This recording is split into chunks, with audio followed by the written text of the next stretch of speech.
Hello, it's Peggy here. It's early in the morning, and I'm talking to you, and so is my dog. She doesn't like it when I talk to people. She thinks she should have all the attention. Quiet. Okay, so today, kind of a sad day. A friend of mine, her father passed away, and his visitation and funeral will be later today.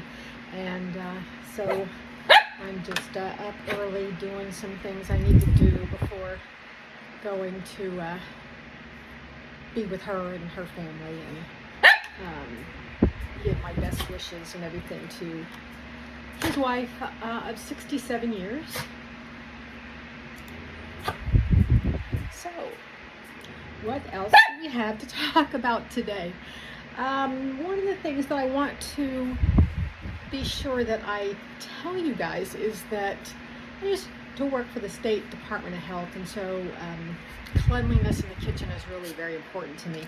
So I know a lot of times on cooking shows, and I'm a little bit surprised that even on shows like Worst Cooks in America, which is one of my favorite shows, they don't really go into any kind of training that they do with people as far as cleanliness. It's actually pretty important that fresh fruits and vegetables are actually at least rinsed, if not washed, with some sort of a vegetable cleaner before you slice into them to get rid of any chemicals or dirt or whatever may be on them. But even more important than that is to make sure that you don't cross-contaminate anything. And one of the things that I have found that's really helpful is there are newer kitchen faucets out that now you don't have to twist the handles in order to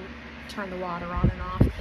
It's either motion activated, or you can just tap it with your wrist to the back of your hand, which is really nice because if you're making particularly raw meats and things, you don't want to get that, because there could be things like salmonella, listeria, whatever on them, and then you get them on your faucets, and then every time you turn your water on, you get it on your hands, and you could be spreading it around your kitchen into your food. And even if you then touch your face, then you've kind of put it into your eyes or whatever. So it's really important to be cognizant of that. And when you clean your kitchen every day, you want to make sure that you spray down those handles and the faucets and wipe them off really well with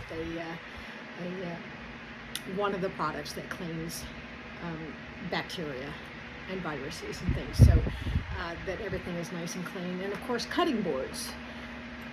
Never ever use the same cutting board for meat and anything else, raw meat particularly, and anything else, unless you wash it in between or flip it over so that you use the other side. Same thing with knives. You want to make sure you wash them off before you move from raw meats to anything else, or just use separate knives. Some people use kind of a color coding system, particularly for things like tongs.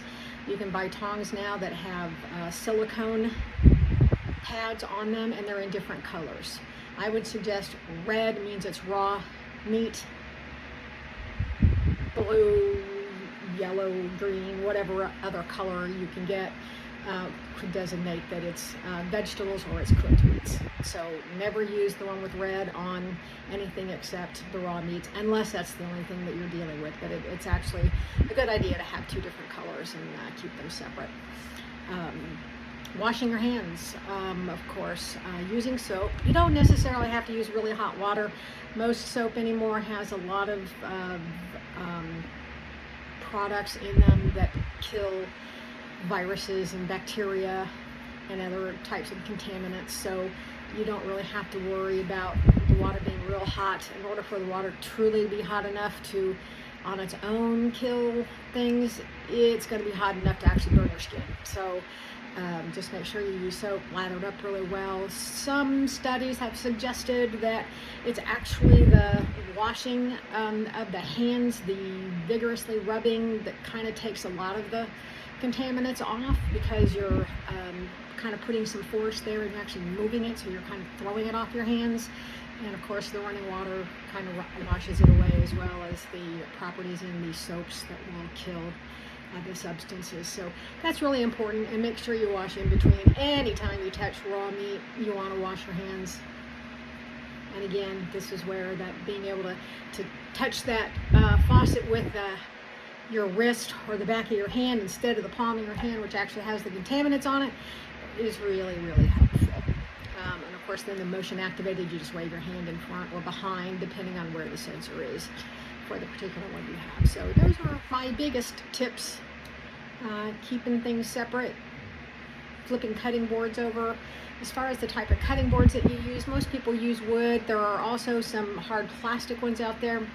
The only bad thing about hard plastic ones is they can dull your knives. So if you use the hard plastic ones, and even if you use wooden ones, you do need to sharpen your knives pretty frequently. I sharpen mine pretty much every time I use them, just to make sure that they're nice and sharp, and so that you actually cut through things instead of tearing. Of course, it also makes it more likely that you're going to cut yourself, and if you do cut yourself, then it's probably not going to be a nice little cut. So I kind of made the mistake one time of not paying close enough attention to what I was doing, and I was using a ceramic knife, and I'll tell you what, ceramic knives are very, very sharp. They're depending on what kind they are, the more expensive ones, which mine is not one of the real expensive ones, but they're almost as hard as like a diamond tip.